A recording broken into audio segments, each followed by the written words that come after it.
Hi there guys, this is Rob from My English Teacher Rob, where we're all about helping you to become more fluent and confident in English so that you can go out and make new friends and connections in the English speaking world. In this video, I'm going to give you 6 character adjectives that you can use to talk about personality. Now, these are going to be really useful for you if you're pushing for an upper intermediate level of English, which is sort of B2, first certificate level, and 6 and above on the IELTS. You really need to know these. So, after you've watched the video, don't forget to drop me a comment in the section below and tell me how I'm doing. Did you enjoy the video? Did you not enjoy the video? What's all that about? When I say the character adjectives, I want you to repeat them after me and practice your pronunciation because that's really important. So let's go. Bad-tempered. Bad-tempered is where you become angry or frustrated very easily, often when there's very little reason for it or justification. I get quite bad-tempered when I've just woken up in the morning, as many people do. No! You feel like you don't really want to speak to anybody that early in the morning until you've had your coffee. Can't people just go away with their questions and their stuff and let me eat my breakfast in peace? I saw a bad-tempered man in the post office the other day, the assistant behind the counter. He started shouting at a Chinese man because he didn't understand the man speaking to him in Spanish. It wasn't really justified. I think when people don't enjoy their jobs very much, they become very bad-tempered and they just start shouting at everybody. Sensible. Okay, are there any Spanish speakers in the audience? Yeah, okay, you guys need to listen up because this is a false friend with Spanish, which means that it's got the same spelling as the English word, but in English it has a different meaning from in Spanish, so pay attention.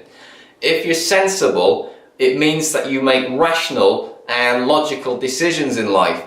So someone who's sensible with their money, for example, would spend it on something for their future. They would either save it or invest it somehow. Someone who's not sensible with their money would go out and spend it the moment that they get paid. If you had an important exam coming up, the sensible thing to do would be to stay at home and study to make sure that you pass. It wouldn't be sensible to go out partying every night and spend all of your money on drinks for your friends because you would be very poor and you wouldn't pass your exam. The opposite of sensible would be something like irrational, illogical, or silly. If you're sensible, it's usually a good thing, but sometimes it can be considered a bad thing, because if you're too sensible, it means you may be a bit boring, you always follow the rules, and sometimes it's fun to break the rules and do silly things, right? Sensitive. If you're sensitive, it means you're easily emotionally affected by things that you see or by things that happen to you, or perhaps you're upset by them. So if you're the kind of person who found himself with a tear in their eye at the end of the Titanic movie when Jack sort of disappears under the water, you're probably a sensitive person. When I was living in Madrid, one evening my housemate came into the lounge where I was sitting and she said to me, "Rob, esa camisa que llevas es muy fea," which means, "Rob, that shirt that you're wearing is very ugly." Now, of course I said, "Well, you could talk, look at what you're wearing." Now, if I was a sensitive person, of course I could have, I might have gotten very upset about it, but I'm not, so it was fine. Usually, if you're sensitive, it's a neutral word, but there are situations such as at work where it could be a bad thing. If you're sensitive and your boss comes up and has to give you constructive criticism, it could go badly because people who are sensitive can't take criticism. They take it very personally and they may react in a bad way. Thoughtful. If you're a thoughtful person, it means you spend a lot of time thinking about other people that you have around you and what they need, and you try to provide that for them. And now, this could be something as simple as when you go to a family member's house, perhaps they always have your favourite drink in the fridge, or maybe they've got your favourite food in the cupboard, It could be when a family member's birthday is coming up. If you're a thoughtful person, you will spend a lot of time, looking online or in the shops and thinking about what to get them for their birthday. One of my aunties is very thoughtful. A few years ago, I was learning how to write song lyrics, and I was finding it very difficult. So she bought me a book of Beatles lyrics. It was just a second-hand book, and maybe it wasn't expensive, but she bought me this book, and she wrote something in the cover that were like words of encouragement for me, and it was a very thoughtful present. So she is a thoughtful person. Of course, the opposite of thoughtful would be thoughtless. If your brother's birthday is coming up and he doesn't like football, it would be very thoughtless to buy him football tickets.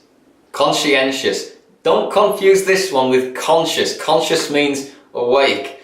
But if you're conscientious, this is a positive character quality, by the way. If you're conscientious, it means you pay attention to the small details of things. The devil is in the details, they say, and a conscientious person tries to find it. If you're conscientious, a good job for you might be a computer programmer, because computer programmers need to pay attention to the details in a program to make sure that everything runs correctly. Similarly, a doctor or a nurse needs to be conscientious to make sure that they give the correct treatments to their patients and that they make the correct notes.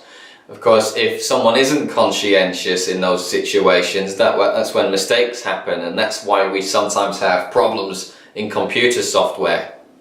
The opposite of conscientious would be perhaps like careless or indifferent, because they don't pay attention to what they're doing and they start to make lots of mistakes.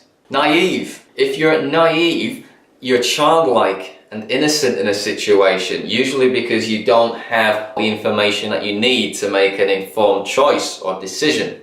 This results in you making stupid choices and making mistakes. Someone who's naive perhaps thinks that the world is all butterflies and flowers and colours and that everybody has to be nice to them because that's how the world works. But unfortunately, we know that's not the case.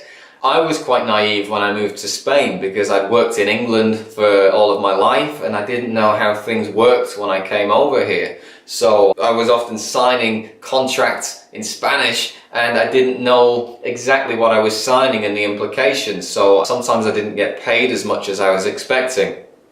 Also, when I came to live in Barcelona, I thought, this will be so easy, I'll find somewhere to live in no time, but I was so wrong. It took me ages to find somewhere to live and I had to view so many places, and afterwards I soon realised, how wrong I'd been. So there you go, 6 new character adjectives that you can use to talk about people that you know, or even people that you don't know, I don't mind. What are you going to do with all of them? Oh yeah, leave me a comment underneath the video. Tell me, do these adjectives sound like somebody that you know? Tell me. Also, let me know how I'm doing. Have you enjoyed the video? Tell me why or why not. If you're new here today, don't forget to click on the subscribe button in the corner before you go. I want to help you to become more fluent and confident in English so that you can go out there into the English speaking world and make new friends and connections. So I'd love to see you back here next week. That's it for now. I'll see you next time.